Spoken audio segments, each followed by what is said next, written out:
네, 안녕하세요. 반갑습니다. 요즘 탈달러화 추세 관련해서 다양한 내용들이 있는데, 스위프트 무역 금융 자료를 한번 살펴보면서 어느 정도 진행됐는지, 또 앞으로 그게 쭉 이어질지 등등을 한번 살펴보고요. 제 개인적인 뷰를 담아보도록 하겠습니다. 또한 연준 대차 대조표가 새롭게 업데이트 됐죠? 이 부분부터 빠르게 살펴보도록 하겠습니다. 연준의 대차 대조표가 8조 6,400억 원 규모죠? 조금 줄어든 것으로 보이고요. 그래프로 보시면은 쭉 올랐다가 계속해서 이렇게 조금 더 감소세가 이어지고 있습니다. 궁극적으로는 대차 대조표가 줄고 있기 때문에 양적 긴축이 지금 이뤄지고 있는 상황이다 라고 볼 수가 있고요. 다음은 재할인율이라든지 BTFP 등등 해서 추이를 한번 RP까지 해서 살펴보도록 하겠습니다. 할인율 보시게 되면 미비하게 조금 오르는 모습이 좀 보이죠? 계속해서 줄어들고 있다가 여기서 소폭이나마 증가를 했고요. 특히 이번에 새롭게 만든 BTFP 긴급지원대출 프로그램은 좀 두드러지게 증가하는 모습이 나타났습니다. 끝까지 올라왔다가 지난주에 꺾였는데요. 이 꺾이면서 은행들의 리스크 요인이 빠르게 식어들었거든요.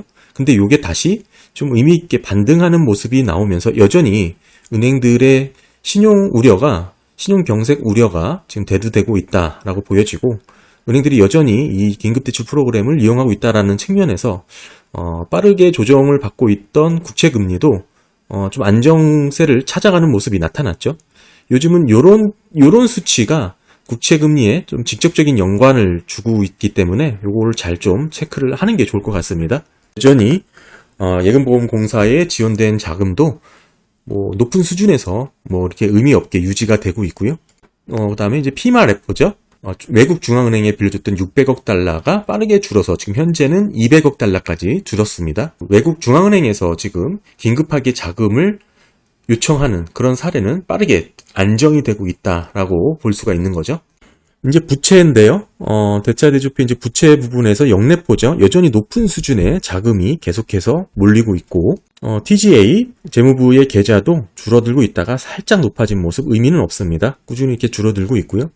사실 이 TGA 계좌가 이제 잔고도 얼마 남지 않았기 때문에 부채한도 협상 관련해서 이제 그런 부분도 많이 이슈가 될 수 있겠죠. 5월달 정도면 세수가 거치는 달이기 때문에 조금 더 증가하는 모습이 이어지지 않을까 보여지는데, 그렇게 되면 일시적인 유동성 문제가 좀 나타날 수가 있기 때문에 제가 그래서 5월, 6월달 좀 잘 주의해야 된다라고 취지의 영상을 또 만들기도 했습니다.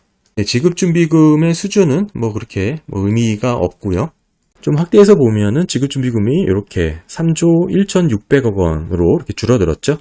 결국 요만큼 줄어든 거, 역내포도 미비하기만 요 정도 줄어든 거, 대신에 계좌는 요만큼 늘어난 거, 이게 가가감 해가지고 더하기 빼기 해서 지난주보다 전체 자산은 조금 이렇게 줄어든 모습으로 나타났다라고 볼 수가 있는 거고요.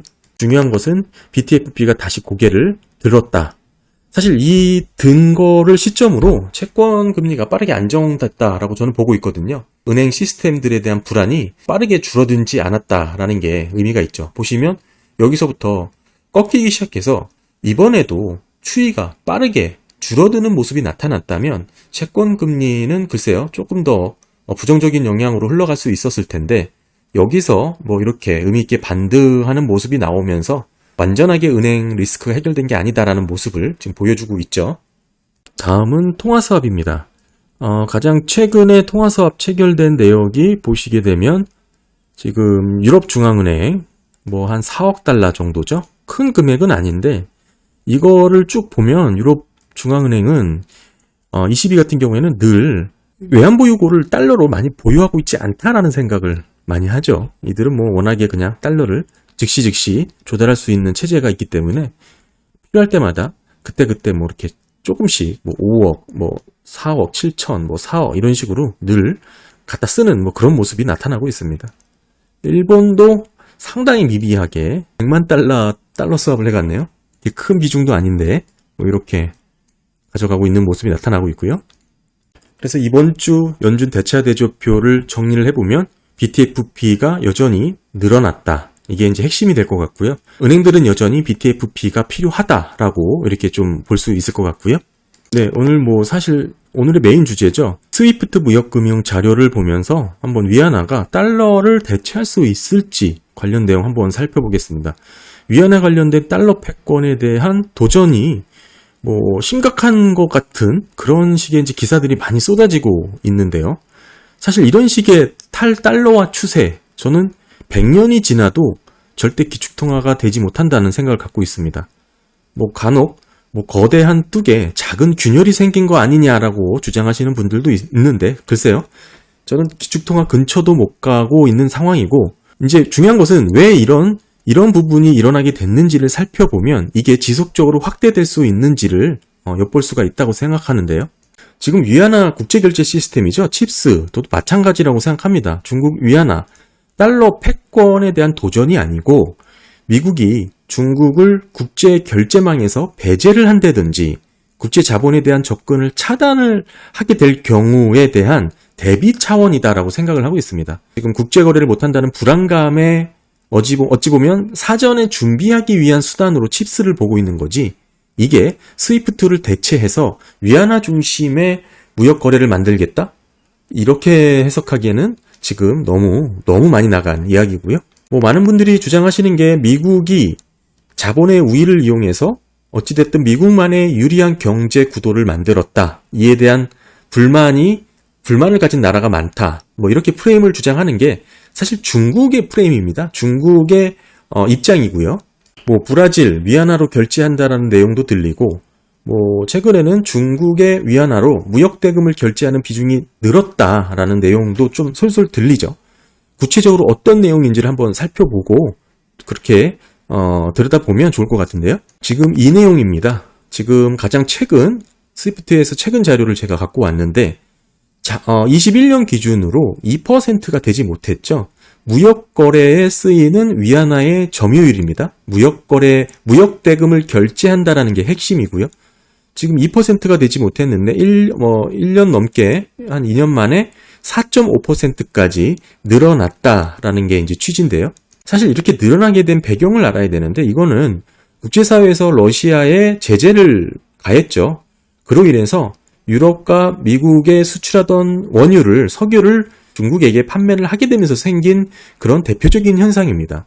그러니까 러시아와 중국 간의 원유 거래로 늘어난 비중이라는 것을 놓쳐서는 안 되는데, 이 비율이 계속 늘어날 수 있을까? 그렇게 보기는 어렵죠. 이게 최대치라고 저는 보여지고요. 지금 일간에서는 유로화를 대체할 정도로 턱밑까지 쫓아왔다. 순서가 역전되는 거 아니냐라고 우려를 하지만 유로화를 대체할 수는 없다라고 보여지고요. 이거는 무역거래 기준이고요. 사실 실제 기축통화와 관련된 부분은 이거를 보셔야 돼요. 네, 이거를 보셔야 돼요. 글로벌 결제 통화 비중이 이제 모든 것을 통합한 기축통화 관련된 부분이라고 보시면 쉬운데, 여전히 최근 자료로 놓고 보더라도 스위프트 집계의 결과죠. 달러의 글로벌 결제 통화 비중이 41.7%로 견고합니다. 그러니까 위안화는 2.2%에 불과해요. 21년에 비해서 오히려 떨어진 모습이 나타났죠. 사실 이 그래프가 이렇게 생기지 않았죠. 2.2%면 그래프를 요만큼 그려야 되나요? 마찬가지고, 그러니까 달러와 유로화가 압도적인 모습을 갖고 있고, 그 뒤로 각국 통화들이 이렇게 화폐가 이렇게 조그맣게 있어야 되는데 마치 유사한 것처럼 이렇게 그래프가 그려졌는데, 사실은 이런 비중이 아니죠. 41%와 이제 고작 2%입니다. 이 수치가 사실 글로벌 결제 통화 비중이기 때문에 상당히 의미 있는 수치고, 지금 위안화가 2배 이상 증가했다라는 얘기는 이게 아니고 무역 거래 결제 비중만 뜻하는 겁니다. 즉 일부 국가 간 무역 결제에 사용된 화폐의 비중이 이렇게 1.94에서 4.5로 늘어났다라는 것이지, 실제 전체 글로벌 결제 통화에 의한 비중이 늘어난 게 아니라는 뜻이죠. 많이 헷갈리실 수가 있는데, 이게 차지하는 게 사실 실질 글로벌 결제 통화 비중이기 때문에 헷갈리시면 안 된다고 생각을 하고요. 그리고 아까 4.5%로 늘어난 것도 러시아와 중국 간의 원유 거래라고 말씀을 드렸죠. 즉 중국의 위안화가 뭐 기축통화로서의 지위를 도전을 한다. 저는 그렇게 생각을 안 하고 있는데 자꾸 기사에서 그런 식으로 자극적인 내용을 뽑으니까 생각을 해보면 먼저 중국은 금융시장이 국제적인 신뢰를 받아야 됩니다. 이게 가장 커요. 금융시장에서 중국의 국제적인 신뢰도는 상당히 낮죠. 지금 일반 개인들이 미국 국채에 투자를 하더라도 중국 국채에 투자하는 일반 개인이 있나요? 없죠. 게다가 중국은 자본 통제를 지금 너무 철저하게 하고 있는 나라입니다. 금융시장이 개방도 되지 않았고요. 게다가 위안화의 근본적인 한계가 있는데 공식적으로 언급한 공산당의 최대 목표는 대만 통일입니다. 공식적으로 언급을 하고 있는 상황이죠. 그러니까 위안화의 안정성, 이 부분에서 놓고 본다면 언제든지 평가절하가 될 위험에 도사리고 있는 화폐가 위안화입니다. 이런 위안화가 달러를 대체한다라고 생각을 할 수 있다는 게 저는 상당히 의아하고요. 만약 중국이 인민은행이죠. 중앙은행이 외환보유고를 달러가 아니면 뭘로 채울까 생각해 보신 적 있나요? 달러 말고 자기 화폐를 방어하기 위해 외환보유고를 뭐를 채워야 될 거 아니에요? 뭘로 채울까요? 달러 아니면 자기 화폐 위안화를 채울 수는 없잖아요. 자기 위안화를 방어해야 되는데. 그렇다면 생각해 볼 수 있는 거에 달러를 빼놓으면 금 정도가 뭐 현실적인 대안이 되는데 뭐 한정된 자원이라고 볼 수 있는 금이죠. 뭐 물론 금광이 발견되기 전에 이야기이긴 하지만 어찌됐든 한정된 자원이라고 볼 수 있는 이 금 어디가 가장 많이 보유하고 있냐? 미국이 가장 많이 보유하고 있습니다. 미국, 독일, 이탈리, 프랑스, 러시아 그 다음에 이제 중국이죠. 한정된 자원이라는 놓고 본다면 이 비중을 역전하기라는 쉽지 않습니다. 게다가 지금 무역 거래를 위해서는 달러가 필요한 상황이죠. 또한 기축통화가 되려면 엄청나게 위안화를 찍어서 지금 재정 적자를 만들어야 되는데 이게 지금 공산당이 결정할 수 있는 문제일까요? 저는 그렇게 보고 있지 않거든요. 공산당은 아직까지도 중국 국민들이 잘 먹고 잘 사는 거에 관심이 있지 전 세계의 기축통화가 돼서 엄청나게 위안화를 찍어서 발행량을 늘려 공급해야 된다는 생각 자체가 없을 겁니다. 지금 이렇게 무역거래를 위해서 엄청나게 만약 위안화를 찍어야 되는 상황이 오면 불가피한 재정적자를 견딜 수 있을 만한 체력도 아니고 그걸 감당해낼 수 있는 공산당도 아니라는 것이죠. 결국 모든 것을 종합해보면 지금의 위안화는 달러 패권에 대한 도전이 아니라 향후에 있을지 모를 미국의 제재, 무역 제재, 금융 제재에 대비하기 위한 그런 수순이다라고 해석을 하는 게 정확합니다. 그리고 위안화 패권이 아니더라도 세계가 달러에만 의존하지 않는 시대가 올 것이다라고 주장하시는 분들도 계시죠. 각국 나라들이 다양하게 자국 화폐를 활용하는 그런 시대가 오지 않을까라고 생각도 하시는데 사실 이거는 큰 의미가 없습니다. 왜냐하면 미국이 체결한 6개 국가, 주요 국가죠. 달러 스와프라는 제도를 잘 고민해보면 이런 고민은 사라집니다. 달러가 필요한 나라들에게 달러를 더 주죠. 그렇게 되면 그 주요국 6개 나라도 각국의 통화를 같은 수준으로 발행해야 돼요. 이 시스템이라는 게 결국은 지금의 달러 중심의 체제가 지속적으로 유지될 수밖에 없다라는 의미가 됩니다. 지금 달러의 위상은 전혀 변함이 없습니다. 달러의 국제적 위상은 약화되지가 않았고요. 위안화 사용 국가가 많지 않기 때문에 위안화 달러 패권을 위협한다는 얘기도 사실 말이 안 되는 얘기입니다.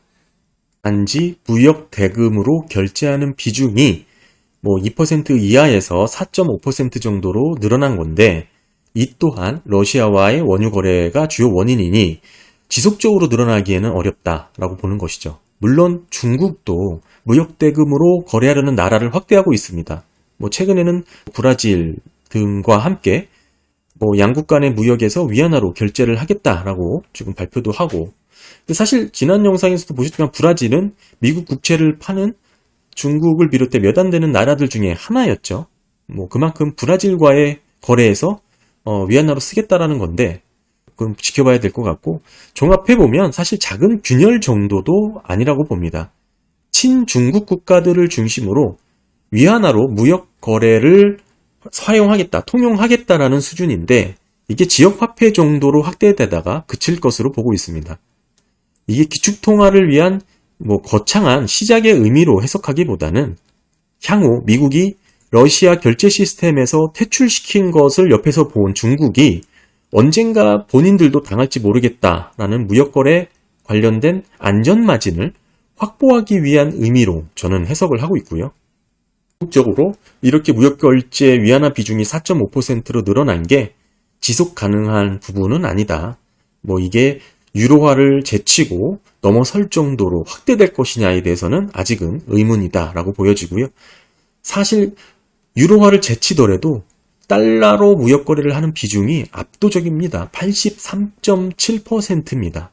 친중 국가들끼리 무역을 통해서 100% 모든 무역거래를 소화를 한다면 모르겠지만 그게 불가능한 현실이기 때문에 결국 달러가 필요하게 될 것이고 현실에서는 이중 환율에 대한 불편함만 가중되는 것에 불과합니다. 네, 감사합니다.